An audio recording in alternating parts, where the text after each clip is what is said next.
જય દ્વારકાધીશ દોસ્તો, આપ સૌનું સ્વાગત છે આપની YouTube channel Krishna dairy farm પર। મિત્રો, આજે આપણે વાત કરવાના છીએ કે દૂધમાં ફેટ કેવી રીતે વધારી શકાય। કારણ કે લગભગ મોટા ભાગની કોઈ સંસ્થા હોય કે દૂધ ડેરી હોય, એ દૂધનું મૂલ્ય ફેટ પર આધારિત હોય છે। જેટલું પણ આપણે દૂધ ડેરીમાં આપીએ એનું તમામ મૂલ્ય ફેટ પર આધારિત હોય છે। અમુક બનાસ ડેરી જેવી સંસ્થાઓ એસએનએફ અને ફેટ બંને પર આધાર રાખે છે, અને એના ઉપર જેટલા સારા એસએનએફ જેટલું સારું ફેટ એટલું સારું દૂધનું મૂલ્ય હોય છે। તો આજે આપણે ફેટ કઈ રીતે વધારવા એના વિશે સિમ્પલ અને ઘરેલું ઉપાયની વાત કરીશું। સાથે સાથે તમને એ જણાવી દઉં, જે મિત્રો નવા છે, જે લોકો પશુપાલન સાથે સંકળાયેલા છે, એમને તો ખબર જ હોય કે ફેટ એટલે શું, પણ જે લોકો નવા છે, જેમના જોડે વિડીયો પહોંચે છે, એમને જણાવી દઉં કે દૂધમાં વસાની માત્રા જેટલી સારી હોય, જેટલું દૂધ જાડું હોય એટલું જ એમાં ફેટ વધારે આવે છે। જે મિત્રો નવા છે એમને મારી ખાસ અપીલ છે કે વિડીયો સંપૂર્ણ નિહાળો, કારણ કે અધૂરો વિડીયો જોઈ અને તમે ઉપાય ટ્રાય કરશો કોઈ પણ, તો પશુના દૂધના ફેટ વધતા નથી। પશુના દૂધના ફેટ વધારવા એટલા સરળ પણ નથી હોતા। હા, એટલું મુશ્કેલ પણ નથી અને સરળ પણ નથી। તમે જો પ્રોસેસ પૂરી કરો છો તો તમારું પશુના દૂધના ફેટ પણ વધે છે। અને યુટ્યુબ પર તમે સર્ચ કરશો તો ઘણા બધા તમને ઉપાય મળી જશે। યુટ્યુબ પર તમને ઘણા બધા ટોટકા મળી જશે, સુપારી આ તે। આપણી ચેનલ પર આપણે ઘણા બધા એવા વિડીયોઝ બનાવેલા છે, પણ આમાં હું તમને જે વાત કરવા જઈ રહ્યો છું એ પરમનન્ટ ઉપાયની વાત કરી રહ્યો છું, કે તમે આ જો તમે કાયમી ઉપાય કરશો તો તમારા પશુનું જે દૂધ છે એ કાયમી માટે એના ફેટ સારા આવશે। એના વિયાણથી માંડી અને તમે એનો વસુકેવો ગાળો શરૂ થાય ત્યાં સુધી એનું દૂધ ડેરીમાં આપશો તો પણ એના ફેટ સારા આવશે। તો જે મિત્રો ચેનલ પર નવા છે એ મિત્રો ચેનલને લાઈક કરી દો, શેર કરી દો અને સબસ્ક્રાઇબ કરી દો। સાથે સાથે તમારા ખેડૂત મિત્રોને આ વિડીયો ફોરવર્ડ કરી દો।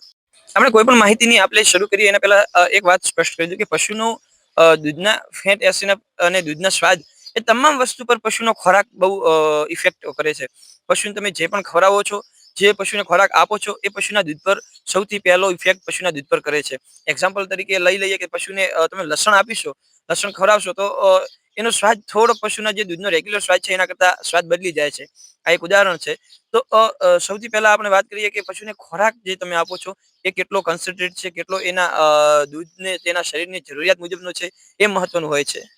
પશુનું દૂધ વધારવા માટે ઘણા બધા લોકો એમ કરતા હોય કે ખોળ આપી દે, કપાસિયા ખોળ ને ઘણા વયનું ખોળ આપતા હોય, પણ એમાં એવું છે કે તમે કપાસિયા ખોળ પશુને આપો તો એનું જે તેલ તો હોય કપાસનું, એ કપાસિયામાંથી નીકળી ગયું અને એમાંથી વધ્યું હોય એનું આ કપાસિયા ખોળ બને છે।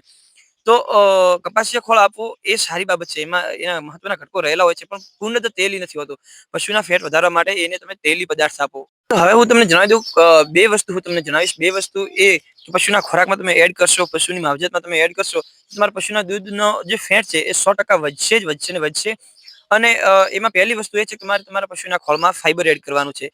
ફાઈબર ક્યાંથી મળશે, કયો ખોરાક આપવાથી પશુમાં ફાઈબર વધશે? ફાઈબર પશુના દૂધને જાડુ કરવાનું કામ કરે છે। તો ચાલો હું તમને જણાવી દઉં। તો તમારા પશુને ફાઈબર આપવા માટે તમારે પશુને અનાજ એના ફીડમાં એડ કરવું જરૂરી છે। તમે ઘઉં, મકાઈ, બાજરી એવા ધાન પશુને જો આપશો તો એથી તમારા પશુની જે ફાઈબરની ઉણપ છે એ પૂરી થશે અને પશુનું દૂધ થોડું જાડું થશે। ચોખા જો કોઈ પશુને આપતા હો તો ચોખા ટાળજો। ચોખામાં ફાઈબરની માત્રા સાવ ઓછી હોય છે, જેથી પશુનું દૂધમાં કોઈ એ ઇફેક્ટ કરતું નથી। બીજી જે વસ્તુ એડ કરવાની છે એ તેલી પદાર્થ। તમે કોઈ પણ પ્રકારનું તેલ, પણ મારા હિસાબથી સરસવ તેલ અથવા કપાસિયા તેલ ડાયરેક્ટ જો તમારા પશુના ફીડમાં એડ કરો છો તો તમારા માટે બહુ લાભદાયક છે, તમારા પશુ માટે બહુ લાભદાયક છે। કારણ કે તમારા પશુનું તમને એક દિવસમાં તો રિઝલ્ટ નહીં જ મળે, પણ તમારા પશુને તમે રેગ્યુલર આપશો એટલે તમારા પશુના દૂધના જે ફેટ છે એ ઇન્ક્રીઝ થશે, જેથી તમારા પશુનું જે દૂધ તમે ડેરીમાં આપો છો એનો જે ભાવ છે તમને સારો મળશે અને તમારા ઇન્કમ પણ સારી એવી વધશે।